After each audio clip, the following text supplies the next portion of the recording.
Le dessein éternel de Dieu s'effectue en son Fils.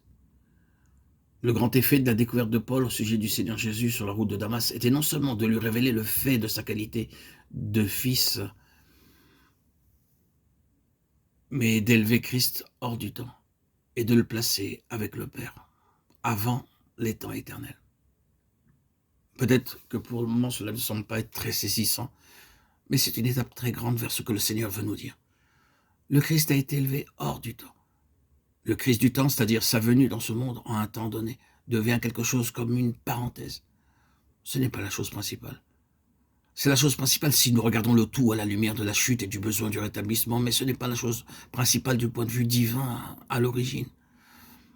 Je désire que vous saisissiez ceci, parce que c'est à ce point que nous entrons dans la plus grande de toutes les révélations qui nous ont été données au sujet du Seigneur Jésus.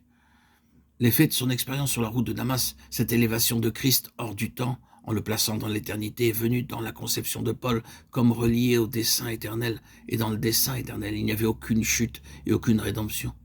C'est pour ainsi dire un fléchissement dans la ligne de Dieu à travers les âges.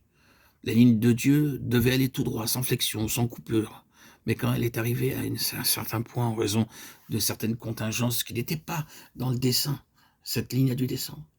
Et puis remonter. Et de nouveau continuer. Les deux extrémités de cette ligne sont au même niveau éternel. Vous pouvez, si vous voulez, imaginer un pont franchissant ce fléchissement et Christ comblant ainsi ce creux, de sorte que ce qui était depuis l'éternité ne soit pas du tout interrompu en lui. Il y a continuité en lui. Le fait de venir sur terre et toute l'œuvre de la croix est quelque chose d'autre, le résultat d'une nécessité en raison de ses contingences. Mais en Christ, d'éternité en éternité, le dessein est ininterrompu, sans brisement, sans flexion. Il n'y a aucun hiatus en Christ.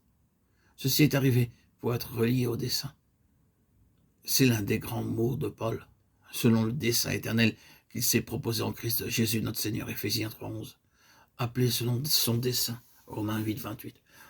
Ce sont des conceptions éternelles de Christ. Et ce dessein et ces conseils divins ont été liés à l'univers et à l'homme en particulier.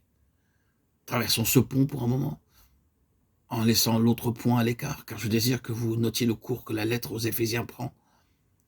La lettre commence par l'éternité. Elle indique beaucoup de choses qui étaient avant que le monde fût, et revient à ce point, juste entre deux. Elle parle de la rédemption, mais ne parle jamais de la rédemption tant qu'elle a l'éternité passée en vue. La rédemption entre pour remplir ce trou, puis nous continuons de nouveau vers l'éternité. Maintenant, laissez juste le trou pour un moment. Naturellement, cela nous concerne énormément et nous devrons revenir à cela parce que tout est lié à la rédemption, pour autant que nous sommes concernés dans le dessein éternel. Mais laissez cela pour le moment et tournez votre attention dans cette autre direction. Il est énoncé catégoriquement et clairement que le plan entier de Dieu sans rédemption a été rendu complet dans ses conseils éternels concernant son Fils Jésus-Christ, et que dans ce plan, les âges ont été créés, la plénitude des temps, et l'expression utilisée ici. J'ai entendu que des expressions du Nouveau Testament telles que celles-ci étaient interprétées comme étant les dispensations que nous connaissons maintenant dans la Bible. La dispensation d'Abraham, la dispensation de la loi, la dispensation de la grâce. Je me demande si c'est exact.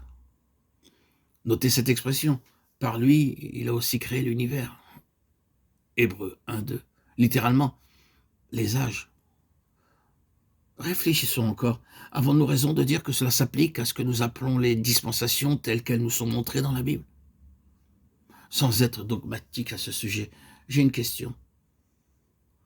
Devons-nous dire que dans ces conseils éternels de Dieu, en relation avec le dessein éternel de Dieu concernant son Fils, une dispensation de la loi, comme le temps de l'Ancien Testament, ces périodes d'Adam à Abraham, d'Abraham à Moïse, de Moïse à David, de David au Messie, avaient une place?